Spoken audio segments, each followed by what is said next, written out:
नमस्कार, सगरमाथा टेलिभिजनको प्रस्तुति कार्यक्रम प्रश्न समयमा यहाँलाई स्वागत छ। म सुनिल दाहाल। चिनिया विदेश मन्त्री वाङको नेपाल भ्रमण जारी छ र आज मात्रै नेपाल सरकार र चिनिया सरकार बीच 9वटा बुदामा सहमति भएको छ।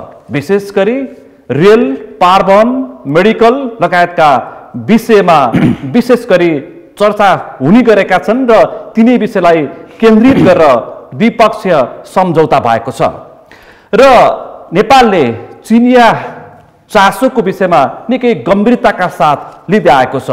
एमसीसी संसदबाट व्याख्यात्मक व्यवस्था सहित पारित भइसकेपछि अब चीनको नेपालको हेर्ने दृष्टिकोण के हुन्छ भन्ने सबैतिर चासोको विषय थियो।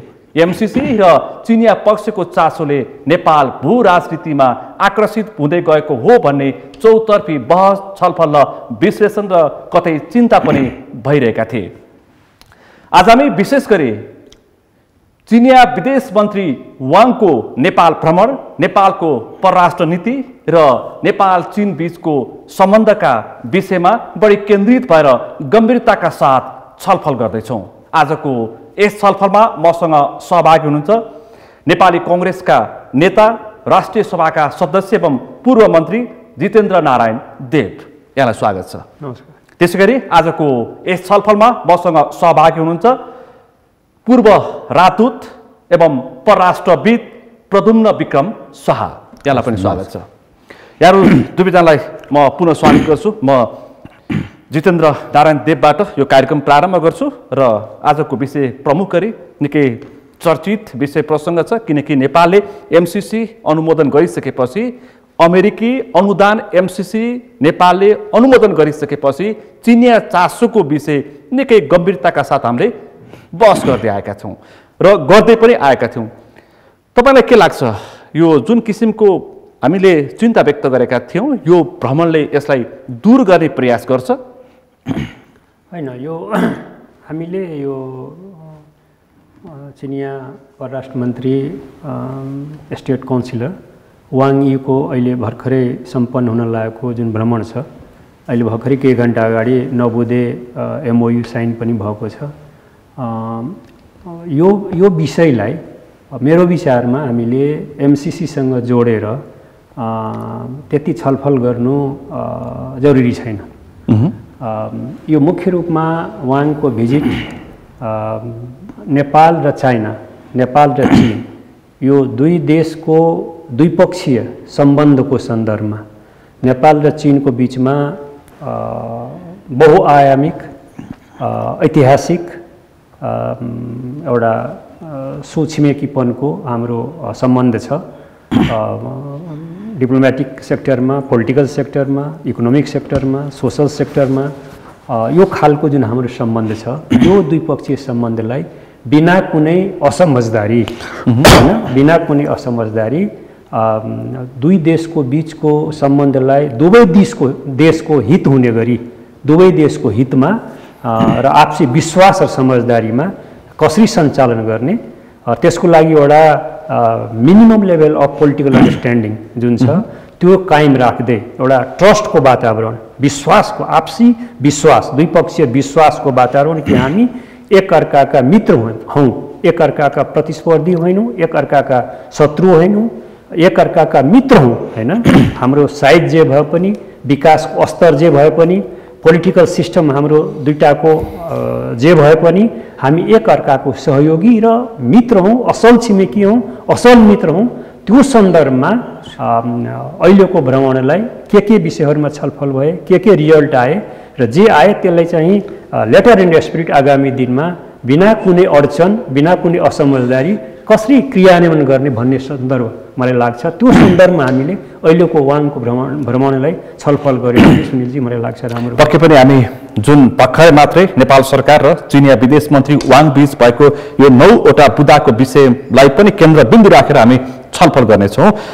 विषयगत रूपमा आउँछु, जुन आज भएको यो 9वटा छलफलमा आर्थिक तथा प्राविधिक सहयोग सम्बन्धी सम्झौता, चीन नेपाल क्रस बोर्डर रेलवे परियोजनाको सम्भाव्यता अध्ययन र त्यो सँगसँगै चिनिया सहायता, ऊर्जा जलस्रोत क्षेत्रमा सहयोग सम्झौता, भन्सारको सामान्य प्रशासन सम्बन्धी प्रोटोकल, त्यसरी भन्सार छुट गराउने सम्बन्धी एक्सचेन्ज पत्र, अरण्यको राजमार्ग जुन हाम्रो अत्यन्तै महत्त्वपूर्ण राजमार्ग छ चीनसँगको व्यापारको सन्दर्भमा, यसलाई मर्मत सम्भार गर्ने परियोजनालाई अगाडि बढाउने विषयमा पनि हस्ताक्षर भएको छ। र त्यो सँगसँगै चीनको नेसनल रेलवे प्रशासनले नेपालको रेल क्षेत्रमा सहयोग बढाउने र कोभिड-19मा जुन खोप वितरण भएको छ त्यसलाई अझै विस्तृत रूपमा सहयोग गर्ने भन्ने विषयमा आजको यो उसमा 9वटा बुदामा हस्ताक्षर भएको छ। मानिसहरूले चाहिँ अथवा विज्ञहरूले चाहिँ प्राविधिक विषयभन्दा पनि राजनीतिक विषयमा बढी चर्चा र छलफल हुन्छ भन्ने अपेक्षा गरेका थिए, तर विषय चाहिँ प्राविधिक भयो। तपाईँ यसलाई चाहिँ कुन रूप हेर्नुहुन्छ? यो अहिले जे आएको छ त्यसलाई मैले अत्यन्त सकारात्मक ढङ्गले हेर्छु हैन। दुई देशको बिचमा जे विषयमा छलफल हुनु पर्थ्यो, हाम्रा छलफलका विषयहरू जे थिए मोर अर लेस ती विषयहरू यहाँ आएका छन्। केही अन्य विषयहरू थिए जो अझै छलफलमा आउन सकेको भए, ठोस रूपमा छलफलमा आउन सकेको भए अझै राम्रो हुन्थ्यो। मैले पाएको रिपोर्ट अनुसार, सूचना अनुसार र मिडियाले पस्किराखेको जुन समाचारहरू छ, स्टोरीहरू छ, त्यो सबैलाई विश्लेषण गर्दाखेरि यो भ्रमण जुन ढङ्गले एउटा लामो समयको तयारी साथ हैन, द्विपक्षीय तयारी साथ, उताबाट पनि तयारी र यताबाट पनि तयारी भएर हुनु पर्थ्यो, त्यो किसिमको तयारी साथ भएको यो भ्रमण लागेन, मलाई पनि लागेन। र त्यो कुरा आम बुद्धिजीवीहरूले र कूटनीतिक क्षेत्रका विद्वानहरूले जे कुराहरू राख्दै आएका छन् यो बीचमा, त्यो सबैलाई, त्यो स्टोरीहरूलाई, त्यो विश्लेषणहरूलाई एक ठाउँमा एकीकृत गरेर विश्लेषण गर्ने हो भने म पनि त्यो कुरासँग सहमत छु हैन। तथापि के भन्दाखेरि अहिले अघि जुन सुनिलजीले जे सन्दर्भ MCC को सन्दर्भ उठाउनु हो, निश्चित रूपमा त्यो विषय नेपाल र MCC बीचको सम्बन्ध, द्विपक्षीय सम्बन्धको विषय थियो हैन। तर त्यसले नेपालमा यस्तो खालको डिस्कोर्स भयो, त्यो विषयलाई यस्तो किसिमले गिजोल्ने काम भयो हैन, अनावश्यक ढङ्गले पोलिटिसाइज गर्ने कुरा भयो त्यसलाई हैन, अत्यन्त चर्को ढङ्गले राजनीतिकरण गर्ने विषय हो। राजनीति पनि विभाजन भयो र समाज पनि विभाजन भयो, त्यो कारणले अनियोजता सिर्जना भयो। म तपाईसँग आउँछु, क्रमिक रूपमा म छलफल गर्छु यो विषयलाई, म एकैछिनपछि आउँछु। साजु, अहिले जुन किसिमका 9वटा विषयमा नेपाल सरकार र चीन बीच सम्झौता भएको छ, यो सम्झौताको अहिले मैले प्रश्न उठाएँ, एउटा MCC-सँगको चासो र चिन्ता थियो, त्यो विषयमा माथि छलफल हुन्छ, किनकि हामीले MCC संसदबाट पास गर्दाखेरि चीनले तत्काल हप्ताको 2वटा प्रतिक्रिया दियो, जुन प्रतिक्रिया अमेरिकाले जसरी चेतावनी दियो त्यसको ठिक त्यही तरिकाको चाहिँ प्रत्युत्तर चीनले दियो। त्यसकारण नेपाल अब भू राजनीतिको आकर्षणको केन्द्र बन्दैछ, जियो पोलिटिक्सको पनि केन्द्रबिन्दु बन्दैछ भन्ने किसिमको जुन चिन्ता थियो, मैले यहीबाट छलफल सुरु गरेँ तपाईसँग। तपाईँलाई के लाग्छ, यो प्राविधिक विषय मात्रै हो कि यो वानको छलफल अरू राजनीतिक र अरू वैचारिक विषयवस्तु पनि छ? यो के हुन्छ भने यो अहिले स्टेट काउन्सिलर परराष्ट्र मन्त्री जो आउनु भएको छ, उहाँ चाहिँ नि पहिले पनि आउनु भएको, 3 चोटि पहिले आइसक्नु भएको छ, 2014, 17 र 19 मा आइसक्नु भएको छ। त्यो राष्ट्रपति सी जिनपिङका अत्यन्त विश्वासपात्र पनि भइसक्नु भएको हो। त्यसकारण अब यसलाई धेरैले यो विशेष भ्रमणको रूपमा लिन खोजेको कारण के भने, यहाँले भने जस्तै MCC पारित गरिसकेपछि भ्रमण भएको हुनाले चिनिया केही चासोहरू पनि 2-3वटा वक्तव्य सायद चीनले थोरै बोल्ने, चीनले अलिकति बढ्ता चासो लिएको देखिएको कुरा यो मिडियाबाट आएको र प्रवक्ताले बोलेको हुनाले यो भइरहेको हो। तथापि मलाई के लाग्छ भने उहाँको यो भ्रमण चाहिँ रेगुलर हो, यो अफगानिस्तान पाकिस्तान भएर आउनु भएको छ, भारत पनि जाने, सी जिनपिङ पनि भारतै भएर नेपाल आउनु भएको थियो। त्यसकारण चीनले बुद्धिमत्तापूर्वक यो भ्रमण एउटै देशमा मात्र केन्द्रित नगरेर रिजनका 2-3 अरू देशहरूसँग पनि भ्रमण गरे देखिया छ। तथापि के छ भने यस्ता महत्त्वपूर्ण भ्रमणमा गर्दा उहाँहरूले द्विपक्षीय र बहुपक्षीय कुरा अवश्य हुन्छ, त्यो गर्न नि पाइन्छ। बहुपक्ष र बहुपक्ष द्विपक्ष र बहुपक्ष भन्दाखेरि बहुपक्षमा तपाईँले भन्नुभयो अब युक्रेनको कुराहरू आउला होइन, भोलि अब एमसीसी लगायतका कुराहरू पनि केही जिज्ञासा राख्न कुनै पनि नेताहरू र दुई नेताहरू बिचमा वार्ता हुँदाखेरि एउटा लेजिटिमेट नेसनल इन्ट्रेस्टलाई केन्द्रमा राखेर होइन, भनौँ न चीनले केही कुरा गर्यो भने भोलि तिब्बतलाई केन्द्रमा राखेर हामीलाई केही सुरक्षाको खतरा केही हुनसक्छ कि भन्ने अनेकौँ अब चीन सेन्सिटिभिटी चीन सङ्केत छ केमा छ भन्ने त प्रश्न नै छ। त्यसै भएर हामीले एक चीन नीति पनि गरेका छौँ। हाम्रो भूमि चीन मात्र होइन अरू मित्र राष्ट्रको लाई विरुद्ध प्रयोग हुन सक्ने भन्ने जुन कटिबद्धता छ हाम्रो परराष्ट्र नीतिको कुराहरू, यी कुराहरू हर बखत हामीले दोहोऱ्याइरहेका छौँ। त्यसको मतलब हामीले चीनलाई आश्वस्त पारिराखेका छौँ होइन। त्यसकारण यो भ्रमणमा नि अवश्य यी कुराहरू भएको छ। त्यसको अलावा केही कुराहरू उनीहरूले भन्न खोजेको चाहिँ प्राविधिक विषय पनि बाहिर आयो, यसमा पनि छलफल भयो किनकि 9वटा विषयमा सम्झौता भएको छ। तर यो सँगसँगै केही वैचारिक विषय होइन राजनीतिक विषयमा पनि कुराकानी भने तपाईँले आशंका आशय व्यक्त गर्नु दुईटा नेताहरूको बीचमा महत्त्वपूर्ण दुई देश बीचको भ्रमण हुँदाखेरि द्विपक्ष र बहुपक्ष विषयहरूमा जुनसुकै विषयमा नि छलफल हुन सक्छ, जिज्ञासा राख्न सकिन्छ होइन।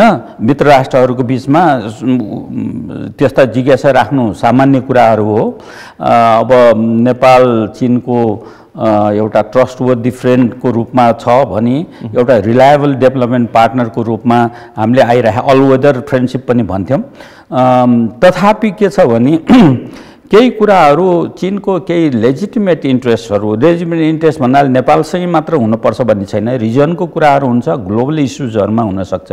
ती कुरामा नेपालले लिएको पोजिसनमा वा चीनले लिएको पोजिसनहरू एक आपसमा जानकारी गराउने, सल्लाह सुझाव गर्ने चाहिँ नि यस्तामा हुन्छ।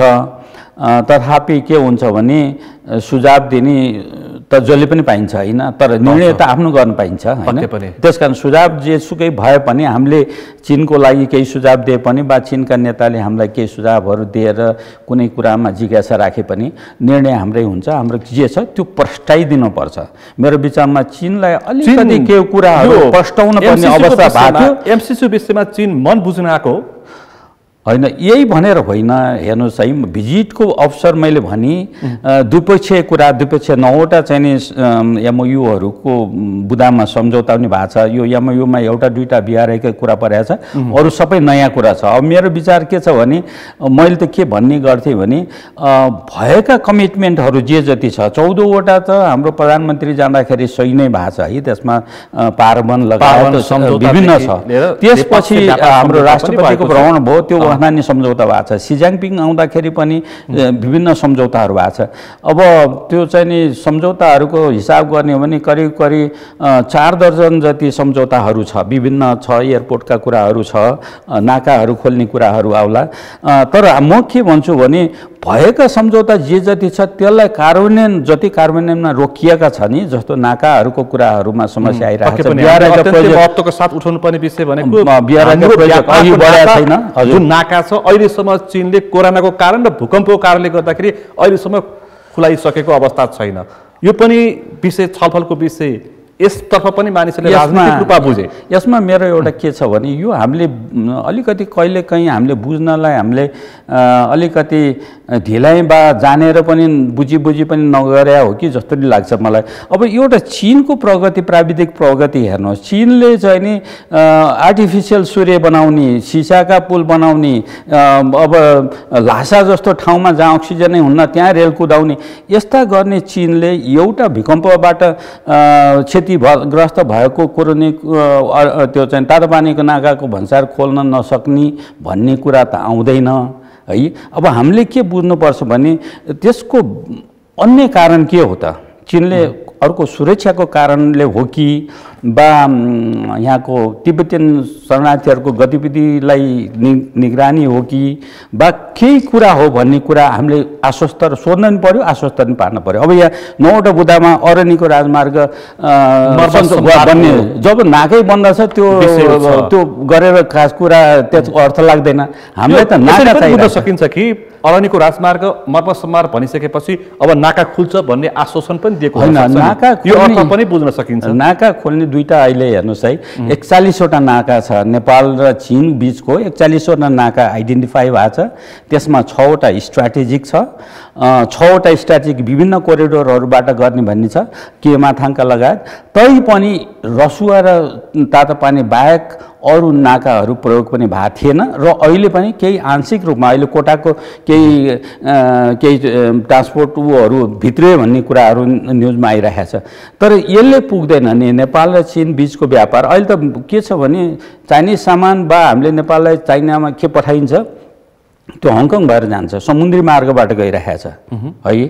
अब यी नाकाहरू राम्रोसँग सञ्चालन भएको छैन, फेरि मेन लाइन धेरै पर छ। त्यसकारण अब यसलाई विचार गर्नु पर्यो। मेरो विचारमा हाम्रो नेपालले बुझाउन अलिकति धेरै बा हामीले उनीहरूको जिज्ञासा बुझ्नलाई हामी नसकिरहेको हो कि किन तातोपानी नाका गरेको छैन कि रसुवा पनि भन्दाखेरि भर्खरै मात्रै हामीले नेपाली राजदूतको नियुक्ति गर्यौँ, तर चीनको लागि नेपाली राजदूत चाहिँ नियुक्ति गर्न अहिलेसम्म सकेका छैनौँ।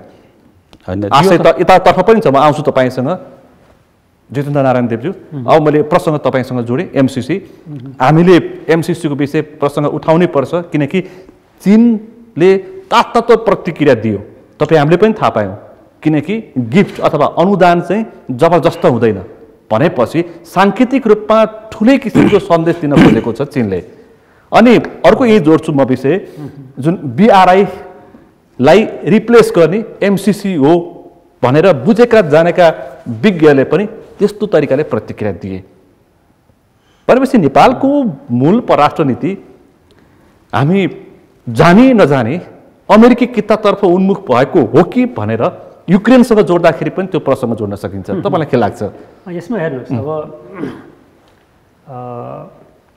नेपालमा करिब 2007 साल पछाडिको समग्र लामो यो समयको अवधिको नेपालको कूटनीतिक या परराष्ट्र नीतिको विश्लेषण गर्ने हो भने अरू विषयहरूमा होइन, भारतसँग जोडिएका वा चीनसँग जोडिएका राजनीतिक, आर्थिक, सामाजिक, सांस्कृतिक अन्य केही विषयहरूमा यदाकदा धेरै अलिकति पोलिसी सिफ्टहरू भए तापनि खास गरेर परराष्ट्र नीतिको क्षेत्र एउटा यस्तो रह्यो जो कि मोर ओर लेस डेमोक्रेटिक रेभोल्युसन पछि 7 सालको क्रान्ति पछाडि नेपालले आम रूपमा एउटा परराष्ट्र नीति र भारत नीति र चीन नीति होइन जसरी स्थापित गर्यो अहिले आज पर्यन्त आधारभूत रूपमा त्यो परराष्ट्र नीतिमा हाम्रो फेरबदल भएको छैन होइन, आवश्यक पनि छैन, थिएन। आधारभूत रूपमा नेपालको परराष्ट्र नीतिमा फेरबदल भएको छैन तर म आउँदैछु। पार्टी नेतृत्वमा सरकार गएपछि जुन पार्टीको नेतृत्वमा सरकार जान्छ त्यही अनुसारको त्यही अनुकूलको परराष्ट्र नीतिको व्याख्या भइरहेछ।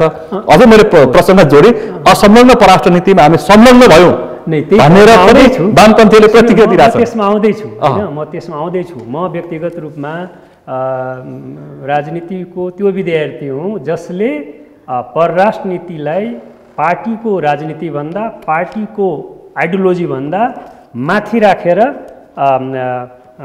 परराष्ट्र नीति सञ्चालन गर्नुपर्छ।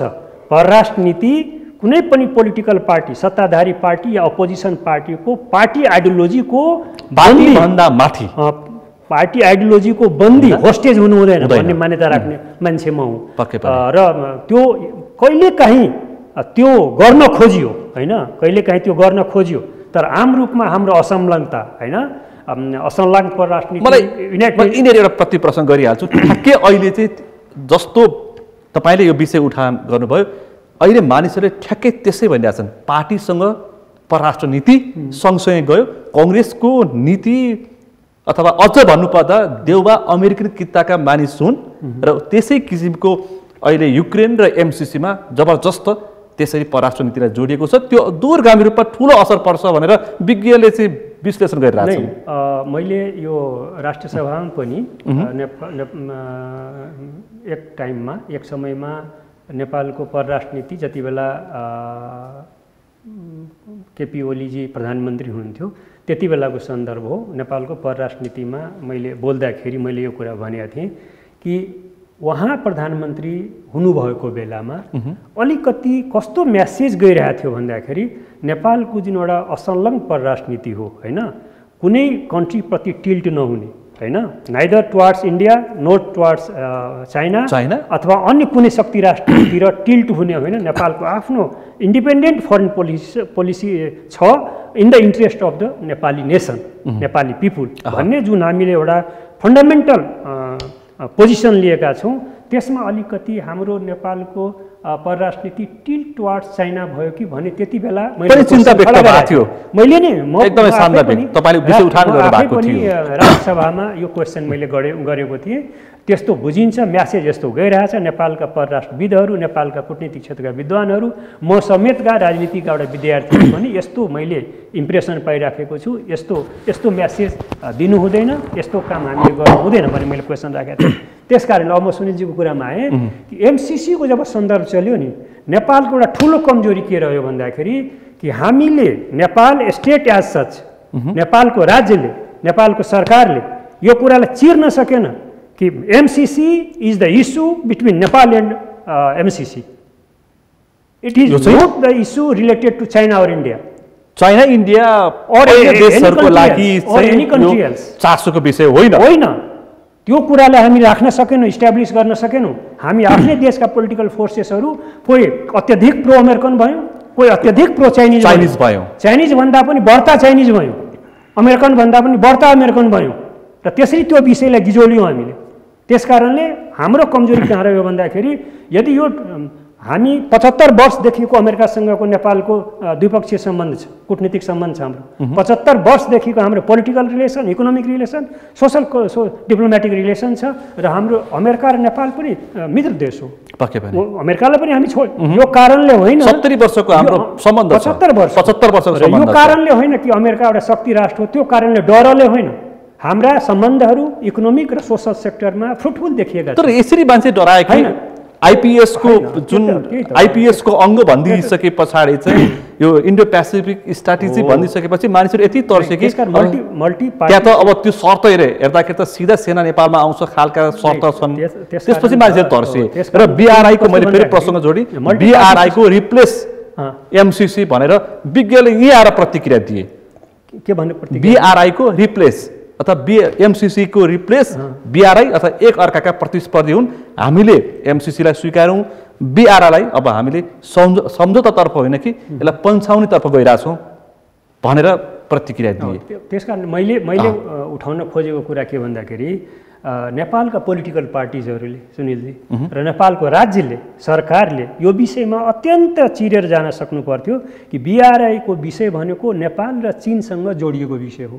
नेपाल र चीनसँग जोडिएको द्विपक्षीय विषय हो। BRI belt and road initiatives अन्तर्गत आउने जति पनि हाम्रा इस्युजहरू, एजेन्डाहरू हुन्छन्, विषयहरू हुन्छन्, त्यसलाई दुई देशको हितमा हैन, दुई देशको हितमा कसरी उपयोग गर्ने भन्ने हाम्रो सवाल हो हैन। र उता एमसिसीको सन्दर्भ भोलि अरू पनि सन्दर्भ होला हैन, जुन देशसँग, जुन संस्थासँग जोडिन्छ त्यो संस्था वा देशसँग जोडिएको द्विपक्षीय सम्बन्ध हो। यसमा अन्य अरूले चाहिँ अनावश्यक चासो राख्नु हुँदैन थियो हैन। अब हेर्नुहोस् कुरा कस्तोसम्म भयो भन्दाखेरि मलाई त त्यो अति राम्रो लागेन के चिनिया कम्युनिस्ट पार्टीका नेताहरूको नेपालका कम्युनिस्ट पार्टीका नेताहरूसँग बारम्बार चाहिँ टेलिफोनिक कन्भर्सेसनहरू, भर्चुअल मिटिङहरू हुने गरेको भाइ कम्युनिस्ट जस्तो गरी हैन। तपाईहरुले छर्लङ्ग देखिएको दाजुभाइको सम्बन्ध जस्तो चिनिया कम्युनिस्ट पार्टी र नेपालका कम्युनिस्ट पार्टीहरूले सबै पार्टीहरूले भर्चुअल मिटिङ गरे र एक अर्कालाई प्रशिक्षण समेत दिए।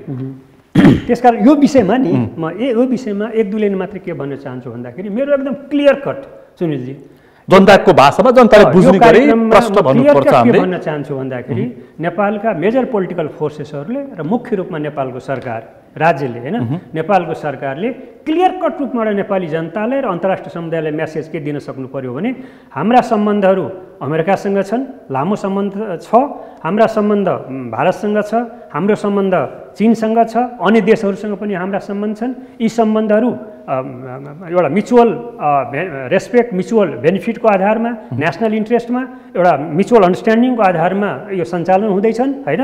त्यसकारण हाम्रा यो कुरा मेसेज दिन सक्नु पर्यो कि हाम्रा द्विपक्षीय विषयहरूलाई अनि तेस्रो पार्टनरले, तेस्रो हाम्रा मित्र देशले तिमीले अनावश्यक रूपमा यसमा किन क्वेसन खडा गर्छौ, यो भन्न सक्नु पर्यो नेपालले हैन।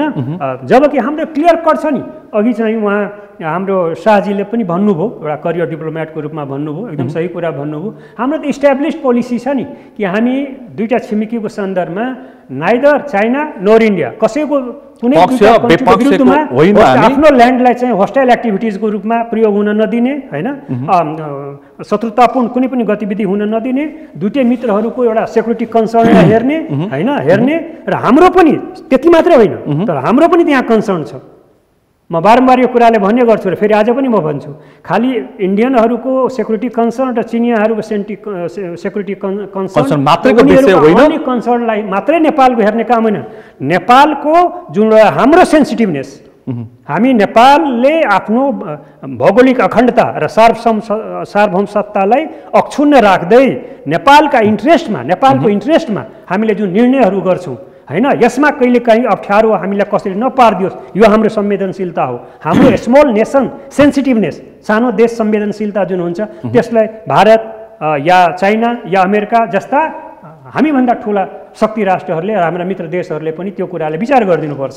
हामीले पनि विचार स्वतन्त्रताको दिवस, स्वतन्त्रता दिवस नमनाउने देशमध्येको एउटा सार्वभौम राष्ट्र हो। निश्चित रूपमा त्यो हाम्रो गर्वको विषय, थाइल्यान्ड पछि हामी नै हौँ, गर्वको विषय हो। हामीले छाती फुकाएर हामीले गर्व गर्न सक्छौँ। भन्दाखेरि एक लाइन हामी लघुताभासबाट हामी कहिलेकाहीँ ग्रसित हुन्छौँ, इन्फेरिटी कम्प्लेक्सबाट हामी ग्रसित हुन्छौँ।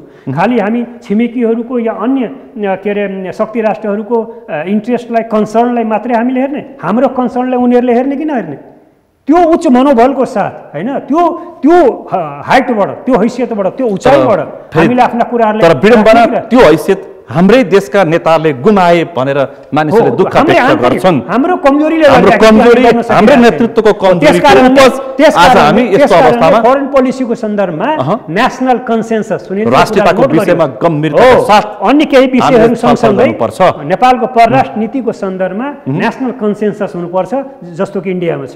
पक्कै पनि साझो यो विषयमा राखेँ कि यो हामीले यो आज विषय उठान गर्नै पर्छ, किनकि एमसीसीको विषयमा यतिसम्मको विषय गिजलियो कि एमसीसी फागुन 16 गते पास गर्नुपर्ने, त्यसको 2-4 दिन अगाडि अमेरिकी सहायक विदेश मन्त्री जो दक्षिण एसिया पनि हेर्छन्, उनले नेपालका ठुला 3 दलका नेतालाई फोन गरेर के भने भन्दाखेरि तिमीहरूले डेडलाइन नै मागेका थियौ, त्यो डेडलाइनमा तिमीहरूले एमसीसी पास गरेनौ भने हामी तिमीहरू चिनिया कित्तामा पुगेको ठान्छौँ, बीआरआईको मात्रै पक्षपोषक ठान्छौँ र त्यसकारण हामी यसलाई गम्भीरताका साथ लिन्छौँ र आर्थिक सहयोगमा समेत हामी तिमीहरूलाई गम्भीरताका साथ हेर्छौँ भनेर अलिकति चेतावनीपूर्ण भाषा आयो।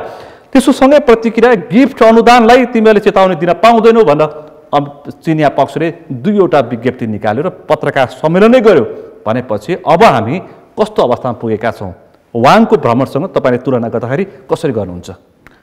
मैले अघि पनि भने यो विशिष्ट व्यक्तिहरूको भ्रमण मैले विभिन्न हाम्रो नेपालकै धेरै प्रधानमन्त्रीहरूको भ्रमण पनि चलाएँ र अरूहरू भ्रमणको पनि मेरो करियरको सिलसिलामा मैले धेरै नेताहरूको कुरा बिचमा नोट गर्ने अनेकौँ कुरामा म संलग्नता पनि भएको कारणले उहाँहरूले जुनसुकै कुरा पनि उठाउन सक्नुहुन्छ। है एक त एजेन्डामा भएका कुराहरू हो, जुन कुरा एजेन्डामा नभएका कुराहरू हुन्छ, आपसी हित अनेकौँ कुरा भलाकुसारी पनि सुनियो। अब मैले यसमा के भन्छु, म फेरि दोहोऱ्याउँछु कि भने अब यो भ्रमणको सिलसिलामा यदि चीनले त्यो तपाईले भनेको 3वटा वक्तव्य निकालेको आधारमा र अमेरिकाले पनि चीनलाई जोडेर चीनको कितामा गयो कि भन्ने हामीले ठान्छौँ वा हाम्रो रिलेसनमा रिभ्यू गर्छौँ कि भन्ने केही कुराहरू मिडियाहरूमा आएको है, अरू त मैले गरे हैन, त्यसलाई आधार मान्ने भयो। मिडिया मात्र आएको होइन, यो विषय जसलाई फोन आयो ती व्यक्तिले सार्वजनिक कार्यक्रममा बताएका छन्। ठीक छ, यदि त्यो आएको हो भने हाम्रो जितेन्द्र देवज्यूले भने जस्तै अब अमेरिकाले पनि अरू देशसँग जोड्न नहुने कुरा जोडिया पाइयो होइन, बा चीनले पनि अमेरिकासँग हाम्रो दुई देश बीचको अब उहाँले भनिहाल्नुभयो यो अमेरिकासँग त हामीले दोस्रो राष्ट्र हो हाम्रो दैत्य सम्बन्ध भएको 1947 को अप्रिल महिनामा भएको, जुन भारत पनि स्वतन्त्र भएको थिएन, बेलायत पछिको अमेरिका नै हो हाम्रो दैत्य सम्बन्ध। हाम्रो पुरानो राष्ट्र हो यो, यहाँले भने युएसएआइडी त 1951 तिर यहाँ आएर सहायता सहयोगहरू चलाइरहेको छ। अब विभिन्न कालखण्डहरूमा है, अब ती देशहरूले आफ्ना केही इन्ट्रेस्टहरू राख्छ, डोनर्सहरूले जहिले पनि एउटा केही क्लजहरू हुन्छ भन्ठान्नु सित्तैमा तपाईलाई दिने अनुदान दिने, तर मैले केही कन्डिसनै राख्न नपाउनु म स्वतन्त्र भन्ने छोड्दैन है। यो चाहिँ डोनर ड्रिभन भन्ने धेरै सबै वर्ल्ड ब्याङ्कको पनि हेर्नुहोस्, जुनसुकै देशले दिएको सहायताहरूमा पनि केही कन्डिसन हुन्छ, केही नभए पनि उनीहरूका कन्सल्टेन्ट आएर 20-25% जति पैसा आउँछ त्यो उनीहरूले बोकेर जाने समेत पनि हुनसक्छ है। त्यसकारण यो एमसिसीमा नि केही कन्डिसन भयो भनेर अन्यथा आउँछ पनि हुन्छ पनि। अब हाम्रो काम के भयो त भने ती कन्डिसन उहाँले भने जस्तै देशको हित होइन, सर्वोपरि हित होइन मा लक्षित गरेर पारामाउन्ट कन्सर्नमा हाम्रो सार्वभौममा केही खलल आउने किसिमको छ कि बा के छ भने निहाल्ने केलाउने काम त हाम्रो हो नि होइन, त्यसमा हामीले केलाउनु पर्यो। जस्तो अहिले 11 बुँदाको विशेष त्यो विश्लेषणात्मक टिप्पणी सहित आए होइन, त्यो पनि आए, अझ एउटा सेक्युरिटीमा छुट्या छ, मैले कहीँ आवाज पनि उठाएको थिएँ। ठाउँ ठाउँमा उठाउने गर्नुहुन्छ, यसको सुरक्षा कसले गर्छ, यो विकास परियोजनाको सुरक्षा कसले गर्छ, यसमा स्पष्ट पारिएको छैन व्याख्यात्मक व्यवस्थामा। अर्को बौद्धिक सम्पत्ति विषय पनि तपाईले उठाउँदै गर्नुहुन्छ, म यसमा आउँछु एकैछिन। मैले भन्दाखेरि चीन अलि आशंकित हुनुको कारण चाहिँ एउटा एमसिसी, अर्को युक्रेनको विषयमा हाम्रा दुई छिमेकी मुलुक चीन र भारत मौन छन्।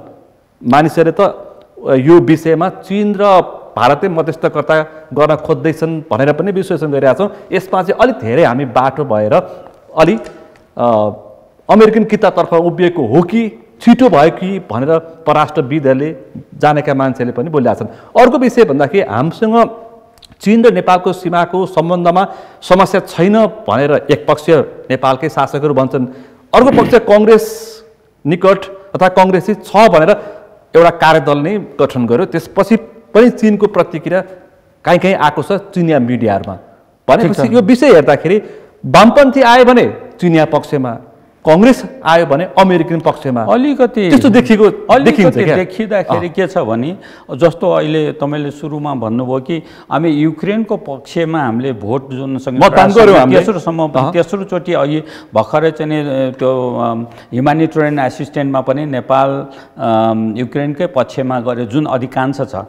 अब त्यसमा चाहिँ नि भारत र चीनको उपस्थिति एब्सेन्ट रहने वा उसको न्युट्रल खालको किसिमको छ। अब म भारत अहिले असंलग्नको कुरा गर्नुभयो, हामी सानो देश दुई ढुङ्गाको तरुल भने जस्तै सानो देश दुईटा शक्ति राष्ट्र, चीन त अब संसारको दोस्रो शक्ति राष्ट्र प्रथम शक्ति राष्ट्र हुने पाइला अघि बढाइरहेको भयो भने भारत रिजनल पावर पनि हो, जुनियर ग्लोबल पावर पनि भन्छ।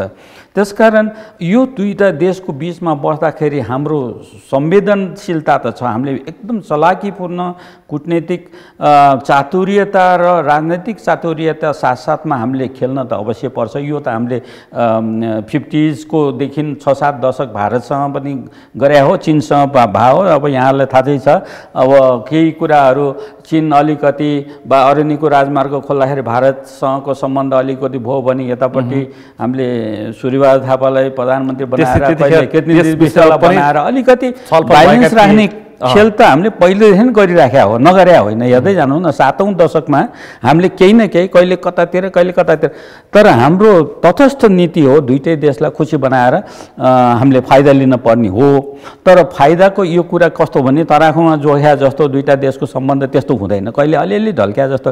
अब युक्रेनको कुरा आउँछ, युक्रेनको कुरामा त कांग्रेसको शासन सत्तामा आउँदाखेरि हामी त भन्छौँ परराष्ट्र नीतिमा असंलग्न परराष्ट्र नीति, तर संलग्न जस्तो देखिन्छ। अहिले पनि त्यस्तै किसिमको ओलीको नेतृत्वमा चिनिया पक्षमा ढलियो भनेर हामी प्रतिक्रिया दियौँ। अहिले देउबाको नेतृत्वमा बनेको सरकारमा चाहिँ हामी अमेरिकन पक्षमा उभियौँ त्यो भनेर पनि मान्छेले यो एउटा के छ भने घटनाक्रमले त्यसलाई पुष्टि पनि गरिरहेछ। के अरे त्यो के बिरालु कराउनु कुखुरा हराउनु भने जस्तो मात्र भाव हो, यो वास्तवमा यो होइन। स्याल कराउनु बाख्रा हो, किनभने हाम्रो परराष्ट्र नीति त्यो उखान चाहिँ फेरि सार्थकतामा पनि पर्ने त होइन। हाम्रो बाघले बाहेन लगेको पनि त घटना छ नि त फेरि। अब हाम्रो परराष्ट्र नीतिमा के छ त भने हामी असंलग्न परराष्ट्र नीति, संयुक्त राष्ट्रसङ्घको बडापत्रमा आस्था राख्ने, पञ्चशीलका सिद्धान्त, भू राजनैतिक अवस्था हाम्रो हेरेर हामी तटस्थ असंलग्न बस्नुपर्छ, बस्नै पर्छ। त्यसमा कुनै अरू छैन। जुन कुरा संविधानदेखि लिएर सबै निर्देशित सिद्धान्तबाट हाम्रो परराष्ट्र चलिआएको छ। युक्रेनको सम्बन्धमा हतार गरेको होइन, युक्रेनको सम्बन्धमा म आउँछु। के छ भने एउटा असंलग्न राष्ट्र, एउटा कुनै पनि राष्ट्रलाई, कुनै पनि शक्ति राष्ट्रले सशस्त्र रूपमा आक्रमण गर्दाखेरि नेपाल जस्तो सानो मुलुकले त्यसको प्रतिकार गर्ने चाहिँ हाम्रो परराष्ट्र नीति हो, पहिले पनि गरिरहेको छ। त्यो जहाँसुकै होस्, चाहे भेनेजुएलामा होस्, इराकमा होस्, इराकमा अमेरिकनले पनि त त्यस्तै गरेको थियो, नगरे होइन, भेनेजुएला नै गरेको छ। हामीले विपक्षमा हामीले यस्तो एउटा कुनै राष्ट्रलाई, निर्दो राष्ट्रलाई या सानो राष्ट्रमाथि ठुलो राष्ट्रको कुनै पनि यस्तो किसिमको हस्तक्षेपकारी कार्य हुनुहुन्न भनेर हामीले भन्दै आयो। तर यसमा अलिकति चाँडै भन्यो र भारत र चीन अलिकति अर्को किताबमा बस्दै हुनाले नेपालले हतार गरेर अमेरिकनको पक्षमा गरे हो कि भन्ने मात्र देखिया हो। मैले स्याल कराउनु र कुरा हराउनु, तर यो चाहिँ नि हामीले नीति अङ्गीकार गरेर आएको हाम्रो परराष्ट्र नीतिभित्र नै पर्छ। यो हामीले ठिकै गरिरहेछौँ। यसमा अरू विज्ञले भने जस्तो हतारमा हामीले कतै काम त बिगारिरहेका छैनौँ, भोलि समस्या त आफैलाई निम्ताएका छैनौँ भनेर जुन चिन्ता व्यक्त गरिरहेछन् त्यो चाहिँ होइन। अब म एउटा अलिकति व्याख्या के गरिदिन्छु भने हाम्रो यहाँनिर अर्को पनि म प्रश्न जोड्छु। जस्तो हामीले भनिरहेछौँ हामी त दुई छिमेकी मुलुक चीन र भारतको एउटा अत्यन्तै महत्त्वपूर्ण सामरिक हामी सम्बन्ध भएको देश हो, त्यसकारण सँगसँगै जानु पर्थ्यो कि होइन भन्ने सवाल पनि अर्को कोणबाट पनि छलफल भइरहेको छ। भारतलाई हेर्नुहोस्, अहिले भारतलाई मल्टी एलाइन भन्न थालिरहेको छ है। भारतको विदेश मन्त्रीले अहिले के एउटा सिद्धान्त अङ्गीकार गरेछ भने अमेरिकासँग इङ्गेज भइराख्ने होइन, रसियालाई चाहिँ नि रिएस्योरेन्स गर्ने र चाइनासँग म्यानेज गर्ने, यस्तो सिद्धान्त अङ्गीकार गरेको छ। अब भारतले गरेको त्यो कुरा मल्टी एलाइन जस्तो हो नि। हेर्नुहोस् न, एउटै हामी कसैसँग सम्बन्ध राख्दैनौँ भन्ने भएन। अब रुसको कुरा गर्नुभयो, रुस र युक्रेनको कुरा गर्दाखेरि रुससँग भारतले हतियार किनिरहेको छ, गहुँ, जौ, तेल, ग्यास होइन। अब त ग्यास पनि तेल पनि आयात गर्नुपर्छ, किनभने अब युरोपियन युनियनलाई पाइप बन्द गरेपछि यसले मार्केट, रसियाले खोजिया मार्केट भारतै हुन्छ होइन। त्यस कारण अब मैले भन्ने पनि गरेको छु कि तेल चाहिँ महँगो हुन्छ, 300 ब्यारेलको 300 हुन्छ भनेर रुसको पुटिनले भने। त्यो होइन कि उनले 25-30% सस्तोमा भारतलाई बेच्यो भने हामीले पनि सस्तै पाउँछौँ, भोलि सस्तो पनि हुन्छ। त्यस कारण यसका चेन जुन छ नि, यो सप्लाई चेन्जहरूदेखि लिएर राजनैतिक र अन्तर्राष्ट्रिय कुरा अब कस्तो हुन्छ त भने अब यो लडाइँ भयो भने कुनै कुनै देशहरूले चाहिँ नि हतियार बेच्ने देशहरू छन्, केही फ्रान्सहरू छ, उनले अर्कै मौका हेरिरहेको छ। अब केही हतियार निर्माण गर्ने रुस, अमेरिकाहरू जस्ता देशले कतिपय आफ्ना नयाँ सैनिक हतियारहरू परीक्षण गरे हुन्। यो ल्याबोरेटरी जस्तो प्रयोग गर्ने ठाउँ पनि भइरहेको छ। प्रत्येक देशले आफ्नो स्वार्थ लुकेको छ, आफ्नो रणनीति स्थापित गर्न खोज्छ। अहिले युक्रेनको सन्दर्भमा त्यही देखिएको छ है। चीन र भारतको पनि त्यही नै देखियो त। चीन र भारतको किन देखियो भन्दाखेरि चीनको रसियासँग अत्यन्तै राम्रो सम्बन्ध छ, कुनै समय द्वन्द्व थियो, अहिले दाजुभाइ जस्ता भएका छन्। एउटा तथ्याङ्कले 2021मा सी जिनपिङ र पुटिनको 21 पटक वार्ता भयो। अहिले भर्खरै पनि उनीहरूको छलफल भइरहेछ। भनेपछि फेरि भारत र रसियाको सम्बन्ध अर्को व्यापारिक सम्बन्ध छ, हतियारदेखि थुप्रै लगानी भारतमा छ होइन, तर हामीसँग केही पनि छैन सम्बन्ध होइन। त्यस कारण मैले डिस्टिङ गर्न खोजेको छैन। फरक के छ भने भारतले अङ्गीकार गरेको असंलग्न राष्ट्र हो भारत पनि, तर भारतले अङ्गीकार गरेको असंलग्नता र हामीले असंलग्नता अर्को अलिकति फरक होला, त्यसको व्याख्या र व्यवहारमा फरक होला। म आउँछु तपाईँसँग देवज्यू। किन यो प्रसङ्ग मैले उठाइरहेको छु भन्दाखेरि कि एमसिसी हामीले पास गऱ्यौँ, युक्रेनको सम्बन्धमा पनि हामी अमेरिकन किताबमा गयौँ, गएकै जस्तो देखियो, किनकि संयुक्त राष्ट्र सङ्घको रसिया निस्तेज जुन बुदा छ त्यसमा हामीले सहमति गरेर भोटिङ नै गऱ्यौँ। भनेपछि अनि फेरि उहाँको भ्रमण भनेपछि यसलाई हामीले मात्र यो 9वटा बुदाको प्राविधिक रूपमा बुझ्यो भने त यो त अर्थहीन हुन्छ कि जस्तो लाग्छ मेरो विचारमा छलफल। किनकि प्रतिक्रिया तात्तत्व छ, विषय तात्तत्व छ, विषय प्राविधिक छ, आर्थिक सहयोगको विषय छ, तर छलफल चाहिँ राजनीतिक नहोला भन्न चाहिँ हामी सक्दैनौँ। हुनसक्छ, तपाईँलाई के लाग्छ? होइन, यसमा कुरा मलाई लाग्छ कि बहुत प्रष्ट छ। यो जे कुरा एकदम प्रष्ट छ त्यसले हामीले जटिल बनाउनु हुँदैन। त्यो के भन्दाखेरि म आफै पनि धेरै यस्ता दर्जनौँ भनौँ न आफ्नो राजनीतिक जीवनमा दर्जनौँ प्रधानमन्त्रीजीको डेलिगेसनमा, परराष्ट्र मन्त्रीको डेलिगेसनमा, होइन, कहिले सांसदको रूपमा, कहिले मन्त्रीकै रूपमा, होइन, कहिले अन्य हिसाबले पोलिटिकल लिडरको हिसाबले पनि मैले भाग लिएको मान्छे हुँ। र मेरो आफ्नो अनुभव के छ भन्दाखेरि जब टप लेभलमा PM टु PM लेभलमा कुराकानी हुन्छ या कहिलेकाहीँ परराष्ट्र मन्त्रीकै बिचमा 1 to 1 पनि कुराकानी हुन्छ, कहिलेकाहीँ चाहिँ के अरे भन्दाखेरि डेलिगेसन लेभलमा पनि कुरा हुँदाखेरि यो शुद्ध पोलिटिकल विषयहरूमा कुराहरू हुन्छ, नहुने होइन, होइन। र आजको सन्दर्भमा, होइन, त्यसको थ्योरिटिकली पनि र प्र्याक्टिसको हिसाबले पनि त्यो कुराहरूलाई हामीले स्वीकार गरेकै छौँ। 6 फागुन 2078 चिनिया विदेश मन्त्रालयका प्रवक्ता वानले अमेरिकाले नेपालमा जबरजस्ती कूटनीति प्रवेश गराउँदैछ, त्यो हामीलाई पाच्य हुने छैन भन्ने प्रतिक्रिया दिएका रहेछन्। र सँगसँगै उनले बिना शर्त मात्र एमसिसी स्वीकार्य हुनुपर्छ भन्ने आशय व्यक्त गरेका रहेछन्। यो कुरामा मैले त्यति डिटेल अघिको सन्दर्भमा त्यति डिटेल जान्न नचाहेको, किन भन्दाखेरि अब एमसिसी एक किसिमले धेरै ठुलो अपर्च्युनिटी र धेरै ठुलो च्यालेन्ज, दुइटै अवसर पनि र चुनौती पनि, दुवै हिसाबले हामीले त्यसलाई स्वीकार गरिसकेका छौँ र यो एउटा प्रोसेसमा गइसकेको छ, होइन, प्रोसेसमा गइसकेको छ। अबको एमसिसी चाहिँ प्रोसेसमा गइहाल्यो, तर बिआरआई चाहिँ जान सकेको छैन। भन्दैछु नि, सुन्नुहोस्, त्यो प्रोसेसमा गइसकेको हुनाले त्यो ठुलो अपर्च्युनिटी र च्यालेन्ज पनि के छ भने त्यसलाई अब हामीले नेगेटिभ कोनोटेसनमा, होइन, व्याख्या गर्नुभन्दा, नेगेटिभ कोनोटेसनमा क्याच गर्नुभन्दा पनि त्यसलाई पोजिटिभ कोनोटेसनमा, त्यसको लेटर एन्ड स्पिरिटमा भोलि नेपालले एउटा आउटपुट दिन सक्नु पर्यो। त्यो 5 वर्षभित्र त्यो प्रोजेक्टलाई लागू गरेर साँच्चीकै त्यसबाट जे फाइदा हुने आकलन सोसियो इकोनोमिक टर्म्समा जे फाइदा हुन्छ भनेर हामीले व्याख्या गरेका छौँ, त्यो नेपाली जनताले छर्लङ्गै देखिने गरी बुझिने गरी त्यो आउटपुट हामीले दिन सक्नु पर्यो। जुन किसिमको आशंका छ त्यसलाई दूर हुने गरी हो, त्यो डिस्कोर्समा हामी जानु पर्यो। डिस्ट्रक्टिभ डिस्कोर्स भन्दा पनि कन्स्ट्रक्टिभ, होइन, कन्स्ट्रक्टिभ र क्रिएटिभ डिस्कोर्समा हामी जानु पर्यो। मेरो एप्रोच त्यो हो। अब कुरा के छ भन्दाखेरि अनि अर्को प्रश्न पनि के थपी भन्दाखेरि एकैचोटि धेरै कुरा नै राख्नु, ल भन्नुहोस् त, हुन्छ, जेलिन्छ कुरा, एउटा गरेर क्रमिक रूपमै स्पष्ट पार्दै आजको छलफल पुग्यौँ। एमसिसीको कुरा क्लियर छ। अब एमसिसीमा अहिले हामीले म यही कार्यक्रम मार्फत आग्रह के गर्न चाहन्छु भने नेपालका सबैलाई, जिम्मेवार स्टेक होल्डरहरूलाई मैले के आग्रह गर्न चाहन्छु भने र सबैलाई हात जोडेर मैले विनम्रता साथ निवेदन गर्न चाहन्छु कि यसलाई डिस्ट्रक्टिभ एप्रोचबाट, यसलाई नेगेटिभ कोनोटेसनमा हामी लग्नु हुँदैन। 5 वर्ष यो प्रोजेक्टको जे बुदाहरू छन्, जे यसको लेटर एन्ड स्पिरिट छ, त्यसमा क्रियान्वयन इमान्दारी साथ सिन्सियरली हामीले नेपाल सरकारले यसले कार्यान्वयन गरेर साँच्चीकैको आउटपुट, साँच्चीकै एउटा देखिने गरी र बुझ्ने गरी आउटपुट दिन सक्यौँ भने यसले भोलि अरू अझ ठुलो डाइमेन्सन, यसले ठुलो चाहिँ भिस्टा क्रिएट गर्छ। अरू कन्ट्रीका पनि ग्रान्ट्स प्रोजेक्टहरू नेपालभित्र आउँछ। लिन सक्छौँ। किन भन्दाखेरि सुन्नु, अहिले मलाई के लाग्छ भन्दाखेरि म त्यो कुरामा पनि आउँला।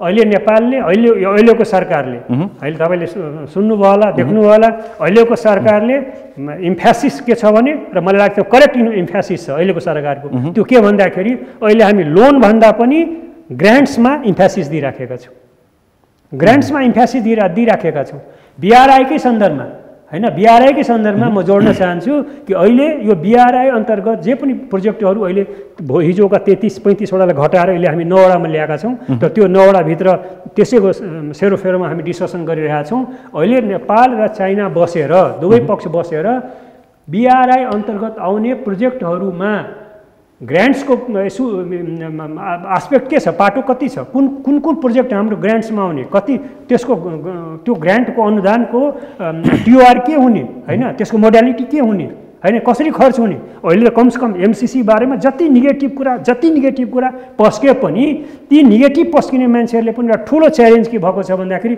हिजोसम्म एमसीसी भन्दा अगाडि जति पनि ग्रान्ट्स प्रोजेक्टहरू नेपालमा आएका छन् जुन मुलुकले ग्रान्ट्स दिएको छ त्यसले त्यो प्रोजेक्ट कार्यान्वयन गर्ने सन्दर्भमा आफ्ना देशका ठेकेदारहरू ल्याएका छन् आफ्ना देशका मजदुरहरू ल्याएका छन् र उहाँले भने जस्तै हाम्रो शाहजीले भने जस्तै एउटा त्यो प्रोजेक्टको मोर देन 30-35% पैसा घुमाएर फर्काएर आफ्नो कन्ट्रीमा लगाएका छन् अहिले त नो कम्पिटिसन कुनै बिडिङ भएको छ यो टेन्डरको प्रक्रिया तपाईले आशय उठाउन खोजेको एमसीसीको सन्दर्भमा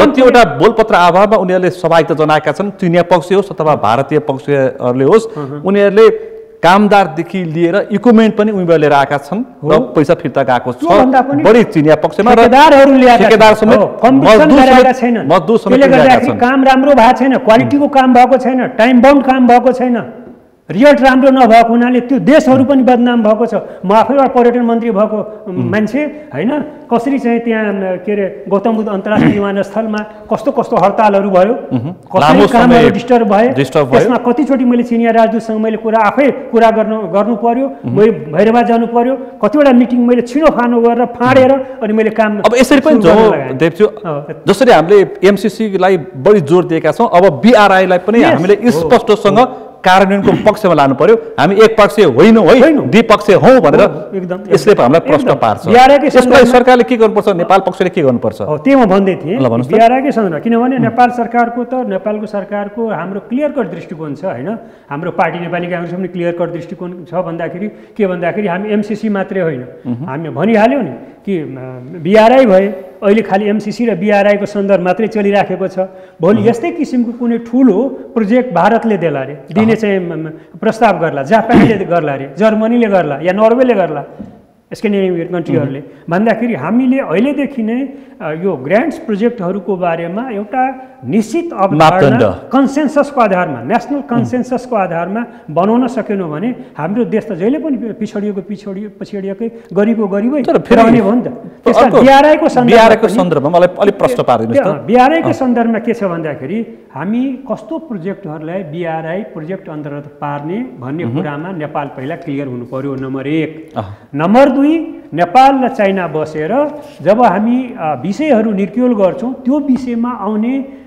ग्रान्ट्सको पाटो कति हुन्छ सफ्ट लोनको पाटो कति हुन्छ हैन त्यसको इम्प्लिमेन्टेसनको पाटो के हुन्छ ट्रान्सपेरेन्सी त्यसमा कतिको रहन्छ रहँदैन आदि इत्यादि हरेक विषयहरूमा एकदम छिनोफानो गरेर हैन बोक्रा छुट्याएर कुरा गर्नुपर्ने स्थिति छ हतार गरेर स्थिति होइन गर्नुपर्ने स्थिति होइन तर के भन्दाखेरि 2072 सालमा तत्कालीन हाम्रो प्रधानमन्त्री केपी शर्मा ओली र 2076 सालमा चीनका राष्ट्रपति सी जिनपिङ आउँदाखेरि नेपाल र चीन बीच 40वटा परियोजनामा सहमति भएको रहेछ अहिले हामी 9वटामा झरिसकेका छौँ तर कुनै पनि कार्यान्वयन भएको अवस्था छैन पहिला केपी शर्मा ओलीको जुन एउटा स्पिडमा सम्झौता भयो तर उहाँकै पालामा पनि कार्यान्वयनको पक्षमा चाहिँ गएन यो के हुँदैछ चीनसँग यो विषय अलि त गोलमाल जस्तो देखिएको छ क्लियर गर्न खोजिरहेको थिएँ नि त त्यही विषयलाई मैले क्लियर गर्न खोजिरहेको थिएँ कि ती विषयहरूलाई अगाडि बढाउनको लागि सुरुदेखि नै के भन्दाखेरि नि यो बीआरआई अन्तर्गत आउने कि त पहिला त विषय छुटिनु पर्यो के विषयमा जाने अहिले 9वटा विषय हामीले छुट्याएका छौँ 9वटा राम्रा विषयहरू छन् पक्कै पनि हैन एकदम राम्रा विषयहरू त्यसमा छन् अहिले त्यो विषयभित्र म पस्न चाहन्न हैन त्यो विषय छुट्याइसके पछाडि हैन शीर्षक छुट्याइसकेपछि त्यसमा अब हामीले आउने भनेको अनुदानको मात्रा के हो, कति अनुदान आउँछ र अनुदान आएपछि कुन कुन प्रोजेक्टहरुमा अनुदान आउँछ, त्यसको मोडालिटी के हुन्छ भन्ने बारेमा त क्लियर कट एउटा द्विपक्षीय धारणा एउटा निष्कर्ष हामी जान सक्नु पर्यो नि त। त्यो नै भएको छैन नम्बर 1। म त्यसैले नीति नै बनाउनु पर्यो। हो नीति त्यो ठोस ढङ्गले त्यसमा चाहिँ निष्कर्षमा आउनु पर्यो। नम्बर 2 हैन अहिले हामीले श्रीलङ्का हाम्रो अगाडि छ है, आर्थिक सङ्कटमा फसेको छ, धेरै ठुलो श्रीलङ्का अहिले हाम्रो लागि उदाहरण छ लोनको हिसाबले। हाम्रो चारवाकको सिद्धान्त अनुसार यो के रे जावत जीवित, थाहा छ छैन सुनिलजीलाई, जावत चारवाकले भनेको थियो जावत जीवित घृतं पिबेत ऋणं कृत्वा के रे ऋणं कृत्वा जावत जीवित सुखं जीवित ऋणं कृत्वा घृतं पिबेत। जबसम्म जिउँछौ हैन जावत जीवित यसरी बुझौँ, लोन अथवा पाइयो भन्दाखेरि अवैध लिँदाखेरि समस्या आउँछ, ऋण खाएर पनि मर तर सुखले मर, त्यो होइन, त्यो गलत कुरा हो त्यो हैन।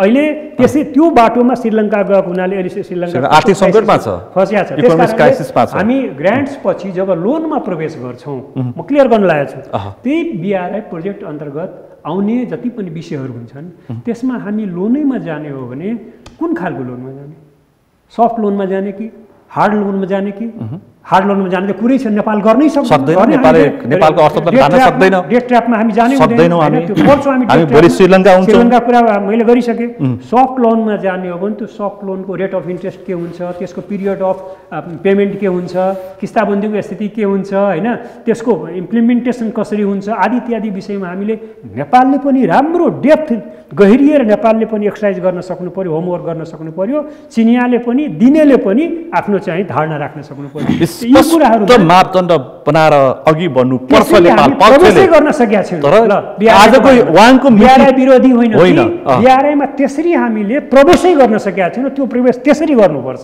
म आउँछु साजु, ए विषय तपाईलाई पनि मैले जोडेँ, BRI र MCC लाई जोडेर अब नेपालले के गर्नुपर्छ अनुदानको हिसाबमा, लोनको हिसाबमा?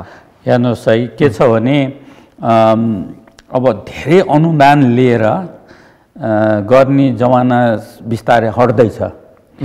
अब हामी अब डेभलपिङ कन्ट्रीमा ग्रेजुएट हुने चर्खरमा छौँ हैन।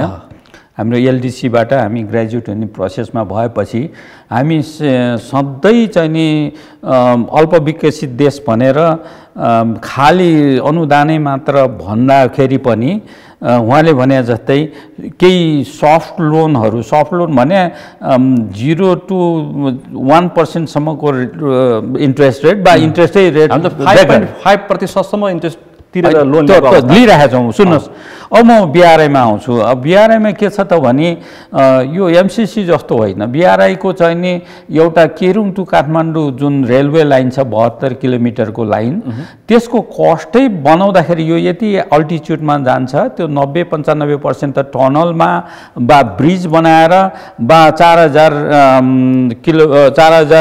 भन्दा माथि उचाइबाट अक्सिजन नहुने ठाउँमा अब अब भौगोलिक रूपमा पनि धेरै च्यालेन्जिङ क्षेत्रबाट पास हुन्छ। त्यो चाहिँ नि $3.5 बिलियन को हुन्छ। 3.5 बिलियन भनेको MCC को 7 गुणा ठुलो रकम हैन। अब यो BRI को प्रोजेक्ट के छ त भने संसारभरि उहाँले भने जस्तै श्रीलङ्कामा हेभनटोटा पोर्टदेखि लिएर पाकिस्तानमा सबै ऋणमा चुर्लमा डुबे, डेट ट्र्याप पनि भन्ने छ। अब त्यो ऋण लिँदाखेरि त्यसको प्रतिफल हामीले हेर्नुपर्छ। हामीले कुनै भनौँ न, अब यसमै ऋण गर्दाखेरि भोलि केरुङदेखि काठमाडौँसम्म रेल आइहाल्यो भने केरुङदेखि काठमाडौँ त केही कार्गो भरिएर आउला चाहिने सामानले हामीले यहाँबाट पठाउने के खाली पठाउने हैन। त्यसकारण हामी त्यसमा चाहिँ नि हामी तल्लो तहमा पर्छौँ, हाम्रो यहाँबाट जाने हुँदैन। त्यसै कारणले एकचोटि मैले एकजना प्रधानमन्त्रीले के भन्नुभएको थियो भने जोसँग छ पैसा त्यसले हाल्छ भन्ने भन्नुभएको थियो हैन। यो एउटा कुरा भयो। अब यसमा चाहिँ नि म एउटा मोडेल के लिन खोज्छु भने यो साह्रै ठुलो रकम हो। यो भने चाहिँ नि करिब हाम्रो 15-16 खर्बको बजेटमा यो 3 खर्ब 4 खर्बको प्रोजेक्ट भएको हुनाले यो ठुलो रकम हो, हामीले त्यसलाई हतारमा निर्णय गर्नुभन्दा नि यो ऋणमा लिने कि उहाँले भने जस्तै ग्रान्ट सबै नदिने भनेको छ। यो बिआरआईका सबै प्रोजेक्टहरू 3000वटा प्रोजेक्ट छ संसारभरि होइन, त्यसमा ग्रान्टमा प्रोजेक्टमा आएन भने अब लाओस र चीनले एउटा रेलवे भर्खरै कम्प्लिट गरेको छ र थाइल्यान्डले पनि कम्प्लिट गर्दैछ। त्यो चाहिँ के छ भने 30% चाहिँ नि हामीले हाल्ने, 70% उनीहरूले हाल्ने होइन। अब त्यो 30%मा पनि हामीले सफ्ट लोनमा लिन खोज्नु पर्यो होइन, त्यस्तो किसिमबाट गरेको छ। त्यसकारण अब यो सबभन्दा कुरा यो बिआरआईको प्रोजेक्टहरू अड्केको कारण पनि यसमा फाइनेन्सिङ पार्ट कसो गर्ने भन्ने कुरा अहिलेसम्म कुरा भएको छैन। अहिले पनि यो 9वटा कुरा गर्दाखेरि पनि एउटा डिपिआर बनाउनेसम्म भएको छ। यो डिपिआर बनाउने यहाँ सम्झौता भएको छ, तर सी जिनपिङको भ्रमण 2019-2019मा आउँदाखेरि त्यही वखतमा डिपिआर चाहिँ नि चाइनाले बनाइदिन्छ भनेर भनेको छ। आज 2078 को अन्तिममा छ। अनि प्री फिजिबिलिटी स्टडी पहिले भइसक्यो, 18 महिनामा भइसक्यो। अब डिपिआर भनेको जुन कन्स्ट्रक्सनको लागि चाहिने जुन यसले एक्चुअल खर्च पनि आउँछ। त्यस्तै अब अहिले कुरा पनि उठाएको थियो, अब इन्डियाले पनि एउटा ठुलो प्रोजेक्ट दिँदैछ। तपाईँलाई थाहा नै छ होला, बिआरआईको यो बिमस्टेकको समिट हुँदाखेरि नेपालमा मोदी र हाम्रो त्यस बेलाको प्रधानमन्त्रीबाट एउटा सम्झौता भएको छ रक्सोलदेखि काठमाडौँसम्म रेल ल्याउने। त्यो पनि करिब 3 बिलियन डलरको होइन, यो एमसिसी प्रोजेक्टभन्दा करिब 6 गुणा ठुला प्रोजेक्टहरू छ। त्यो इलेक्ट्रिक रेल भन्ने कुरा छ, त्यसको पनि डिपिआर भारतले बनाउँछु भनिसक्यो, त्यो बनाउँदैछ, अहिले प्रोसेसमा छ। त्यसकारण केही कुराहरू प्रगति भएको छ। अब म के भन्छु भने अब चीन र भारतको व्यापार हेरौँ, यसो हेर्दाखेरि यही वर्ष मात्र 114 बिलियन डलरको व्यापार भएछ। अब चीन र भारतको लद्दाख र डोकलामको इस्युपछि, बोर्डर समस्यापछि यिनीहरूको अहिले केही वखतमा त पानी बाराबार जस्तो अवस्था नै भइसकेको थियो होइन। त्योभन्दा अगाडि फेरि 2019मा मोदी र सी जिनपिङ चाहिँ नि एउटा दाजुभाइ जस्तो गरेर वुहानमा र त्यो तमिलनाडुमा भेट गर्दाखेरि उनीहरूको 6 चोटि 6 राउन्ड भेटघाट भयो। त्यसमा हामी ठग्यौँ पनि, तपाईँलाई थाहा छ, लिपुलेको बाटो त्यही भन्न खुल्या हो होइन। त्यसकारण अब दुईजना देश मिले पनि हामी मिचाइमा पर्ने होइन, उनीहरू ऊ भए पनि हाम्रो। त्यसकारण अब हामीले बिचमा बसेर, हामीले दुईटा देशको बिचमा बसेर, जस्तो मैले दुईटा प्रोजेक्ट भने, दुईटा प्रोजेक्टको उदाहरण मात्र लिएँ, चीनबाट आउने रेलवे र रक्सोलबाट आउने रेलवेको लागि प्राथमिकता साथ अब यसमा लोनमा भन्दा नि सकेसम्म कति सकिन्छ, सकेसम्म अनुदान ग्रान्टमा सकिन्छ। अब यो 10वटा 20वटा 25वटा प्रोजेक्ट, अब मैले यो त भनिसकेँ, चीनसँग त 50वटा जति प्रोजेक्टमा सही भयो होला, 40वटा। यो 40वटा भने चाहिँ नि अब इन्डियाले गर्थ्यो कि पहिले एउटा थ्योरी अफ इङ्गेजमेन्ट भन्छ कि, खालि इङ्गेज हुने जस्तो महाकाली सन्धि भएको 1996मा भएको 75 वर्षको लागि, आज 25 वर्ष भयो, डिपिआर पनि बनेको छैन होइन, केही छैन। पानी चाहिए हो, भारतले पानी लगिरहेको छ। अब 4000 भन्दा बढ्ता बिजुलीको त्यो कुरै उठाएको सकिएको छ। त्यसले पनि कहीँ होइन। म एउटा प्रश्न आउँछु, त्यस्तै भारतसँग पनि धेरै प्रोजेक्टहरू छ जुनले सन्धि गरेको छ तर काम अघि बढाएको छैन। त्यस्तै चीनसँग पनि अब कहीँ न कहीँ यो धेरै सन्धि सम्झौताहरू गर्ने तर काम अघि नबढ्ने, वा उनीहरू पनि इङ्गेज भइराख्ने, उनीहरूले होल्ड गरिराख्ने होइन। जस्तै गरी एउटा मापदण्ड बनाएर कार्यान्वयनको पक्षलाई जोड दिनु पर्यो, सम्झौतालाई मात्रै होइन। आफ्नै दृष्टिकोण नै क्लियर हुनु पर्यो, स्पष्ट मापदण्ड हुनु पर्यो, होमवर्क हुनु पर्यो, त्यो आधारमा बस्नु पर्यो। हस्, तपाईँ दुवैलाई म विशेष रूपमा आभार व्यक्त गर्न चाहन्छु। आजको यो जुन विषय प्रसङ्ग चिनिया विदेश मन्त्री वाङको भ्रमणलाई जोडेर हामीले विभिन्न कोणबाट छलफल गर्ने प्रयास गऱ्यौँ। आजको छलफलमा सहभागिता जनाइदिनु भएकोमा म दुवै पक्षलाई आभार व्यक्त गर्न चाहन्छु। धन्यवाद। आज हामीले विशेष गरी नेपालको कूटनीति र नेपाल, चीन, भारतको सम्बन्ध, एमसिसी र बिआरआईको अहिलेको अवस्था र द्विपक्षीय यो अनुदान अथवा ऋणको विषयमा नेपाल स्पष्ट भएर अगाडि बढ्नुपर्छ र परराष्ट्र नीतिमा पनि हामीले जुन एउटा मापदण्ड तयार गरेका छौँ, असंलग्न परराष्ट्र नीतिमा हामी अगाडि बढ्नुपर्छ। यिनै विषयवस्तुमा केन्द्रित रहेर छलफल गऱ्यौँ। आजको छलफलमा मसँग सहभागी हुनुहुन्थ्यो नेपाली कङ्ग्रेसका नेता, पूर्व मन्त्री, राष्ट्रिय सभाका सदस्य जितेन्द्र नारायण देव र त्यसै गरी पूर्व राजदूत परराष्ट्रविद प्रद्युम्न विक्रम शाह। आजको विषय प्रसङ्ग यति नै। भोलि अर्को विषय प्रसङ्गका साथ कार्यक्रम प्रश्न समय ल्याउने बाचा गर्दै म सुनिल दाहाल पनि बिदा चाहन्छु। सगरमाथा टेलिभिजन हेर्दै गर्नुहोला। नमस्ते।